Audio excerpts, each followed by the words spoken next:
오늘도 예배 자리에 오신 여러분에게 하나님의 은혜와 사랑이 함께 하시기를 간절히 축원합니다. 우리가 지나간 삶을 이야기할 때 특히 굴곡이 심하거나 무엇인가 산전수전을 다 겪은 삶을 빗대어서 파란만장한 삶을 살았다라고 말을 합니다. 파란만장한 인생을 살았다, 내 삶에 우여곡절이 많았다, 이렇게 이야기를 하면서 힘들고 어려웠던 시절을 돌아보기도 합니다. 파란만장이란 파도에 물결치는 것이 만장의 길이나 된다는 뜻입니다.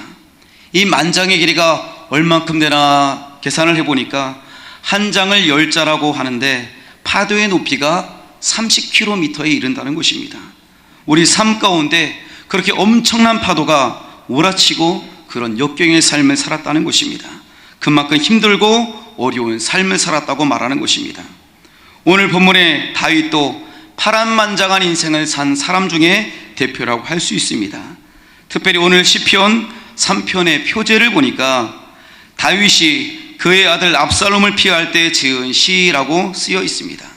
다윗이 그의 아들 압살롬의 반역을 피해서 목숨을 부지하기 위해 도망할 때 자신의 비참하고 참담한 심정을 쏟아내며 하나님께 구원을 호소한 비탄시라고 할 수 있습니다. 시편 3편의 자세한 배경이 사무엘하 13장에서 15장에 걸쳐 나옵니다. 사무엘하 13장 1, 2절 말씀에 보면은 그 후에 이 일이 있으니라. 다윗의 아들 압살롬에게 아름다운 누이가 있으니 이름은 다말이라.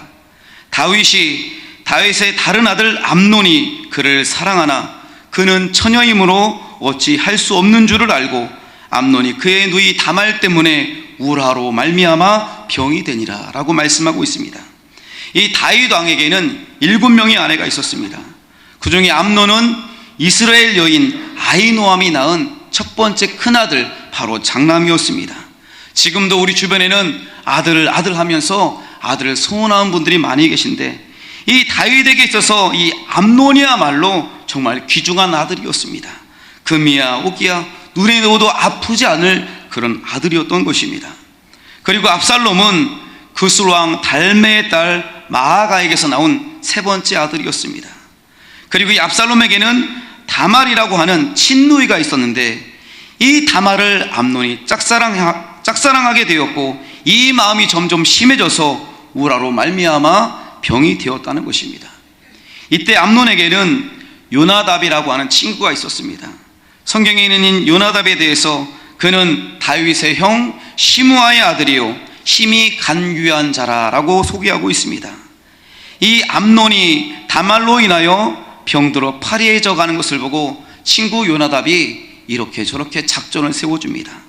너는 병이 든 체하다가 아버지 다윗이 너를 병문안하러 오거든 내 누이 다말이 와서 나에게 떡을 먹이되 내가 보는 데서 떡을 차려 그의 손으로 먹여주게 하옵소서라고 간청을 하라는 것입니다. 이 요나답의 작전대로 다말이 암논의 처소에 가서 과자를 구워서 먹여주려고 하는 찰나 암논이 그만 다말을 욕보이고 맙니다. 사무엘하 13장 14절에 보니까 암논이 다말의 말을 듣지 아니하고 다말보다 힘이 셈으로 억지로 그와 동침하니라 라고 말하고 있습니다. 이렇게 동침을 하고 나서 암논이 다말을 싫어하는 마음이 생기게 된 것입니다. 암논이 다말을 심히 미워하니 이제 미워하는 미움이 전에 사랑하던 사랑보다 더하여서 다말을 쫓아내었다고 성경은 말합니다. 이 사실을 알게 된 압살롬은 그 마음 가운데 엄청난 분노가 일어났겠지만 그러나 참고 다말을 위로합니다.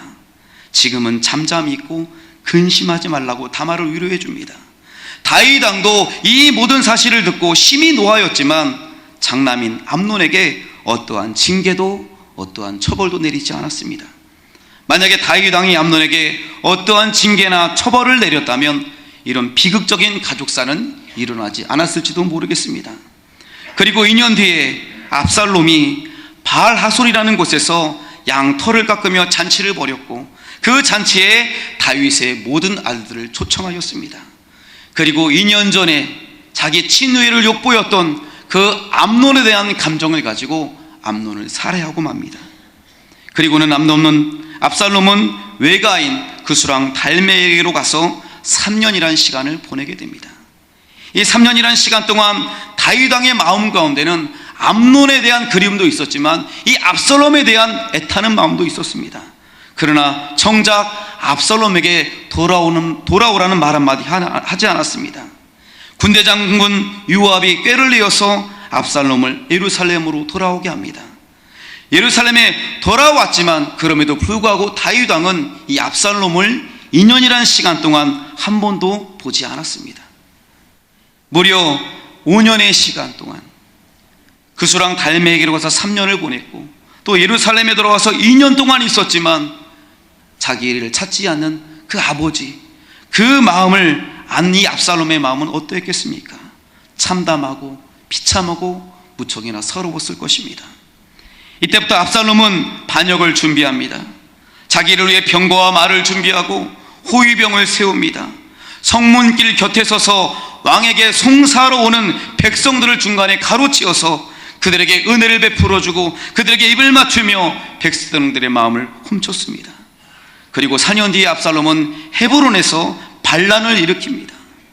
그때는 다윗의 주변에 있던 많은 사람들이 압살롬의 편으로 돌아섰을 때입니다. 이때 상황이 얼마나 급하고 위험했던지 다윗과 다윗을 따르는 백성들이 울면서 예루살렘을 버리고 도망을 갑니다. 사무엘하 15장 30절에 보면은 다윗이 감람산길로 올라갈 때 그의 머리를 그가 가리고 맨발로 울며 가고 그와 함께 가는 모든 백성들도 울며 올라갔다고 성경은 말합니다. 오늘 우리가 읽은 시편 3편이 바로 그러한 때 다윗이 머리를 가리고 맨발로 울면서 압살롬을 피해 도망가며 지은 시라는 것입니다. 다윗의 마음이 얼마나 비참했겠습니까? 다윗의 마음이 얼마나 참담했겠습니까? 오늘 1절 말씀입니다. 여호와여 나의 대적이 어찌 그리 많은지요 일어나 나를 치는 자가 많으니이다. 많은 사람이 나를 대적하여 말하기를 그는 하나님께 구원을 받지 못한다 하나이다. 1절 말씀 가운데 많다라는 말이 3번이나 나옵니다. 다윗에게는 많은 대적들이 있었고 특별히 이 압살롬을 통해서 다윗은 많은 어려움을 겪게 되었던 것입니다. 그들은 다윗을 둘러싸고 하나님의 이름을 들먹거리며 다윗을 조롱하였습니다. 다윗을 쳐서 넘어뜨리려고 했습니다. 하나님의 구원을 받지 못한 자라 다윗을 비난하였습니다. 자기와 가장 가까웠던 사람, 믿었던 사람이 배신을 하고 압살롬에게로 돌아갔습니다. 다윗은 만만세라 하면서 다윗을 밀어주었던 수많은 백성들이 이제 압살롬의 편으로 돌아섰습니다. 많은 사람들이 다윗은 하나님께 구원을 받지 못하였다, 하나님께 저주를 받았다, 다윗의 인생은, 다윗의 삶은 이제 끝나고 말았다고 말하며 다윗을 조롱합니다. 다윗의 마음은 분노로 가득하였습니다. 가장 믿었던 사람들이 배신을 하고 온갖 응석을 받아주었던 아들 압살롬이 반란을 일으키고 자기의 목숨을 노리고 있습니다. 수많은 백성들, 내가 사랑했던 수많은 백성들이 나에게 등을 돌리고 이제 압살롬의 편에 섰습니다. 이것에 대해서 다윗은 격분하지 않을 수 없었고 그것은 분노를 폭발시키기에 충분하였습니다.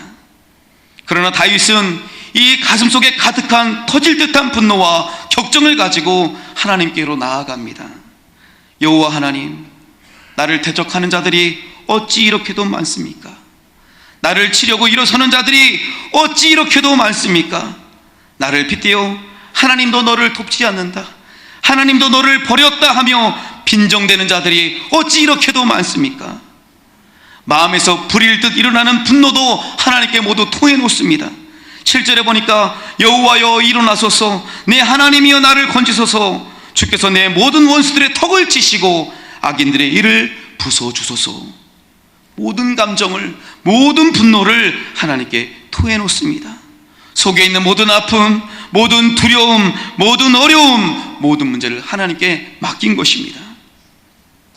우리의 삶 가운데도 수많은 압살롬과 같은 문제들이 일어납니다. 때로는 배우자의 문제로, 때로는 자녀들의 문제로, 때로는 경제적인 문제가, 때로는 육신의 질병의 문제가 압살롬처럼 일어나 나를 무너뜨리고 나를 쓰러뜨리려고 합니다. 사업이 어려워져서 문을 닫기 직전이고 직장이 위태로워서 실직의 두려움이 나를 흔들기도 합니다. 이혼의 위기 앞에 놓여있는 부부들도 있습니다. 집을 나간 자식이 소식도 없는 말할 수 없는 슬픔이 나를 집어삼키려고 합니다. 내 자녀가 잘 자라주기를 그렇게 기도했지만 계속 삐뚤게만 나가는 자녀 때문에 마음이 너무나도 속상합니다. 내가 그렇게 믿었던 친구가 나를 그렇게 배신할 줄은 몰랐습니다. 내가 이렇게 비참하고 첨덤하게 실패할 줄은 몰랐습니다. 다윗이 감람산을 머리로 가리고 맨발로 울며 올라간 것처럼 왜 그리 내 삶이 비참하고 참담한지 모르겠습니다. 그러나 이러한 상황 가운데 다윗은 고백합니다.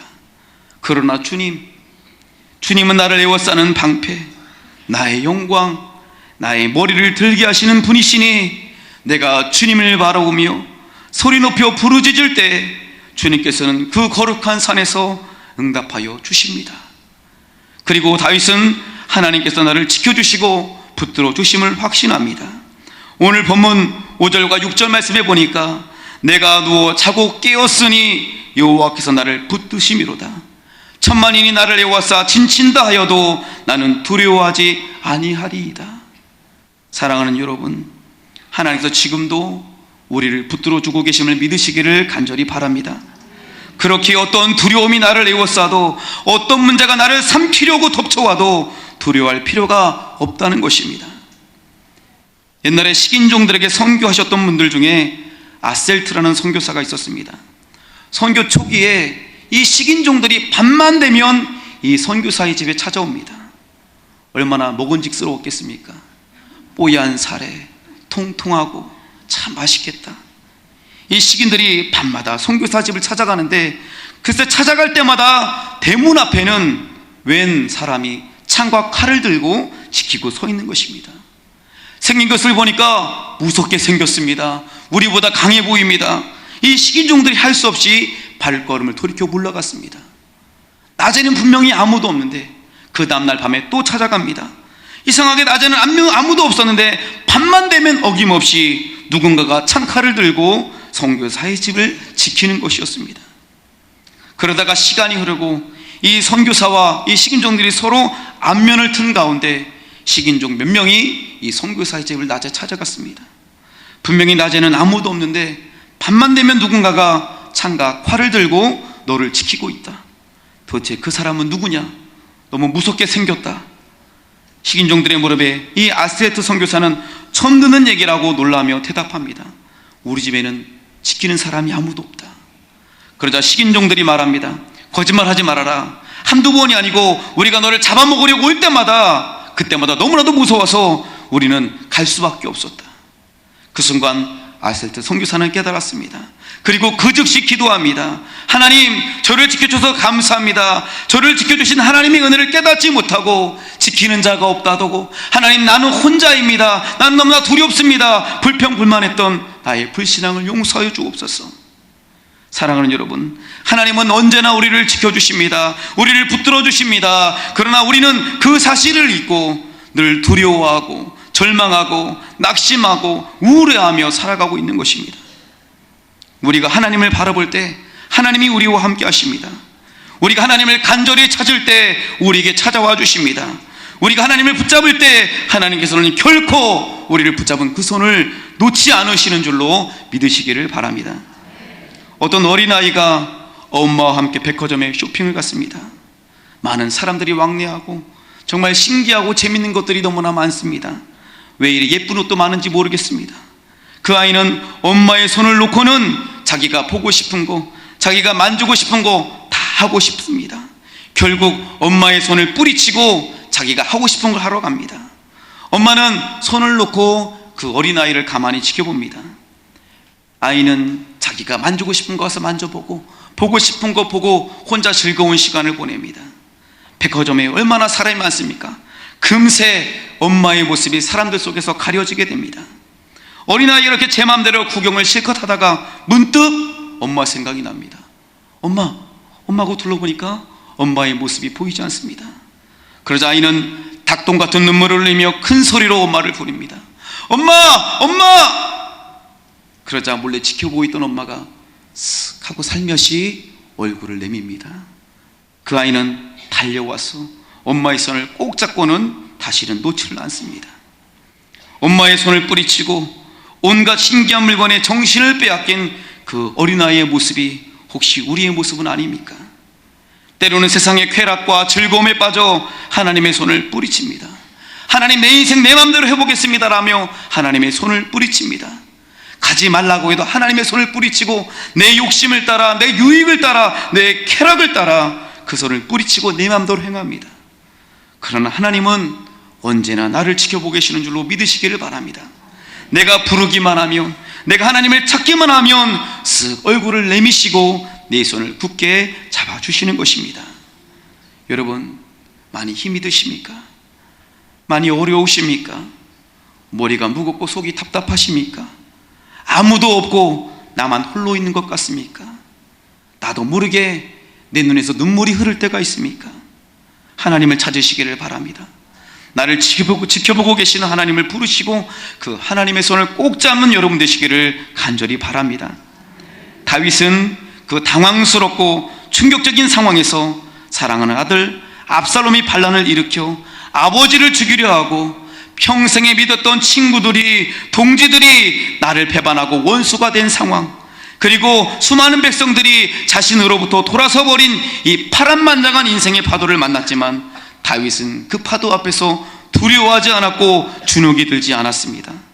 왜 그렇습니까? 지난 세월 내 편이 되어 주셔서 사나운 맹수들과 싸울 때 양떼와 나를 지켜주신 하나님, 거인 골리앗과의 싸움에서 나를 승리하게 하신 하나님, 그리고 맹수보다 더 사납게 달려드는 대적들을 이기게 하셨던 그 하나님을 바라보았던 것입니다. 나를 왕으로 택하시고 나의 나라를 견고히 하실 것이라고 약속하셨던 그 하나님, 너의 아들 솔로몬에게 내 왕위를 이어줄 것이라고 말씀하신 그 하나님, 그리고 그 나라가 견고히 서리라고 약속하신 그 하나님의 주권과 사랑을 믿었기 때문입니다. 그래서 그렇게 기가 막힌 상황 가운데서도 승리의 노래를 부를 수 있었으며 확신을 가지고 하나님을 찬양한 것입니다.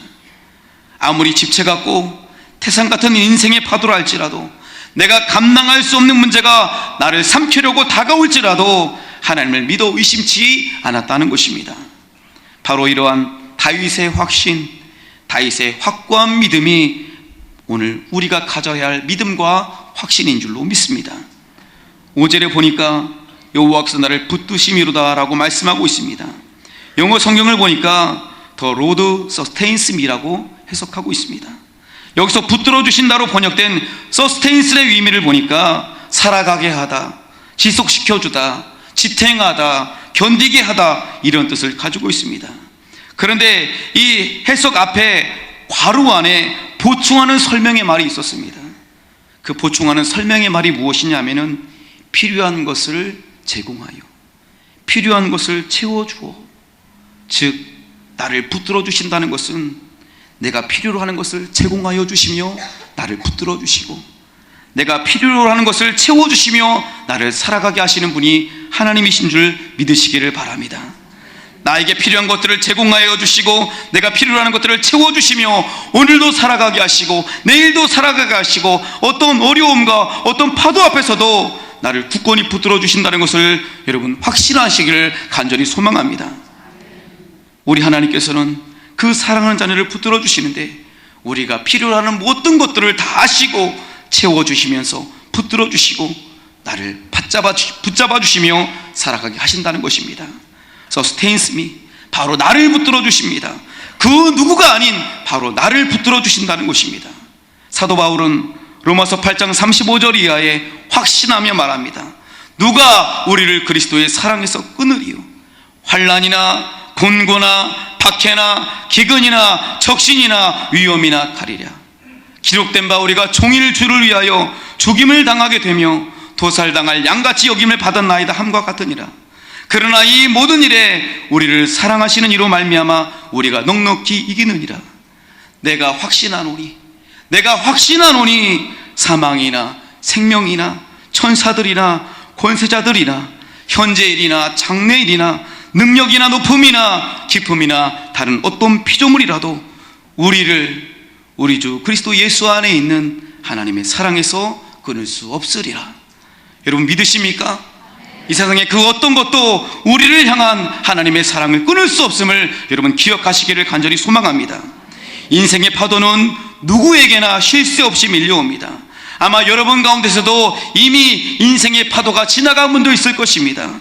또 어떤 분들은 지금 인생의 험난한 파도를 만난 분도 있을 것입니다. 또 앞으로도 어떤 파도를 만나게 되겠지요.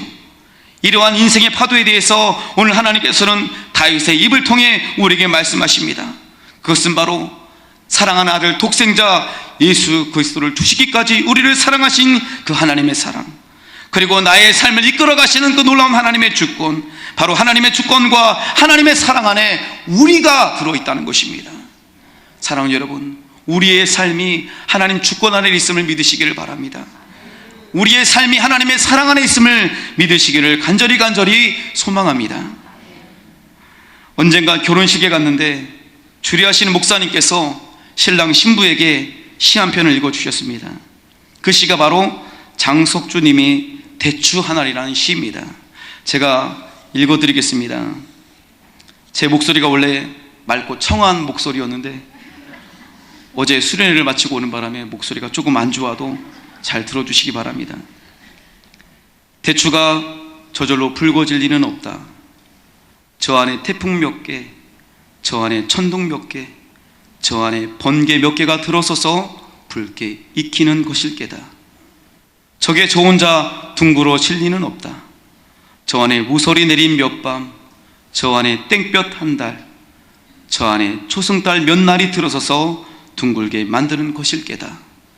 대추나무야, 너는 세상과 통하였구나.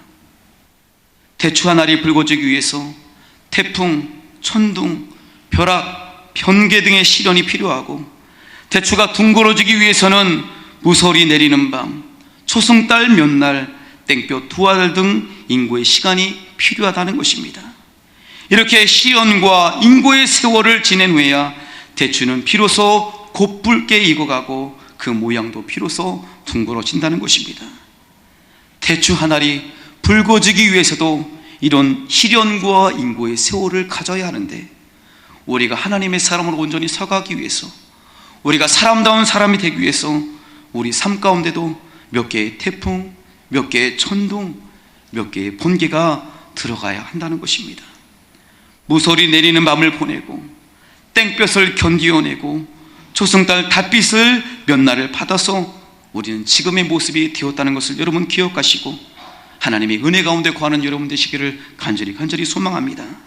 가장 중요한 것은 대추나무가 대추 하나를 꽉 붙들고 있듯이 그 가운데 나를 붙들어 주시는 분이 계시다는 것을 알아야 한다는 것입니다. 나의 필요한 것들을 제공해 주시며 나에게 필요한 것들을 채워주시며 나를 붙들어 주시는 그 하나님을 기억하는 여러분 되시기를 간절히 소망합니다. 우리 인생은 압살롬과 같은 문제들이 수없이 일어납니다. 때로는 감당하기 벅찬 일들도 일어납니다. 그러나 그런 상황 가운데서도 나를 붙들어 주시는 하나님, 나에게 필요한 것들을 채워주시고 제공해 주시며 나를 살아가게 하신 하나님, 그 하나님을 만나시기를 간절히 축원합니다. 기도하겠습니다.